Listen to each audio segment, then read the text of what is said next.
dirampok di tengah jalan.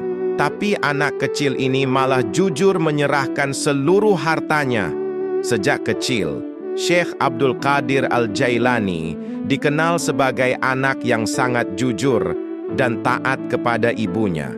Ketika beliau hendak berangkat mencari ilmu ke kota Baghdad, ibunya memberikan bekal uang 40 dinar.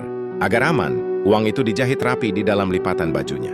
Sebelum berangkat, sang ibu berpesan dengan penuh kasih, "Wahai anakku, kemanapun engkau pergi, apapun yang terjadi, jangan pernah berbohong.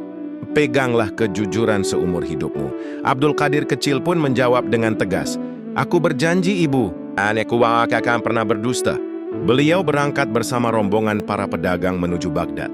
Perjalanan jauh dan melelahkan itu harus melewati padang pasir yang sepi dan berbahaya. Di tengah perjalanan, tiba-tiba datanglah segerombolan perampok menghadang mereka. Semua orang ketakutan, barang-barang para pedagang dirampas satu persatu. Seorang perampok mendekati Abdul Qadir kecil dan bertanya dengan nada mengejek, "Wahai anak kecil, apakah engkau membawa harta?" Dengan polos dan jujur, beliau menjawab, "Ya, aku membawa uang 40 dinar." Perampok itu tertawa, mengira anak kecil ini hanya bercanda. Ia pun pergi meninggalkannya. Namun Abdul Qadir tetap berkata jujur kepada perampok lainnya. Akhirnya kabar itu sampai kepada pemimpin perampok. Pemimpin perampok penasaran lalu memanggilnya, "Benarkah engkau membawa uang, wahai anak kecil?" "Benar," jawab Abdul Qadir tenang. "Di mana kau simpan?" tanya mereka. Beliau pun membuka jahitan bajunya dan menunjukkan uang itu.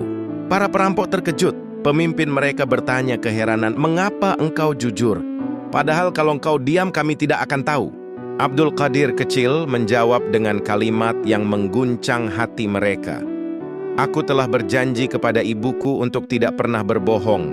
Bagaimana mungkin aku mengkhianati janji itu hanya karena takut kepada manusia, sementara Allah selalu melihatku?" Jawaban itu membuat pemimpin perampok terdiam lama, hatinya tersentuh.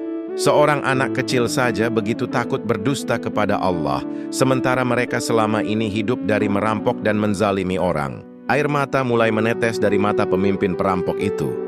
Lalu terjadilah peristiwa besar yang mengubah hidup mereka semua. Apa yang terjadi setelah itu? Bagaimana kelanjutan kisah perampok tersebut?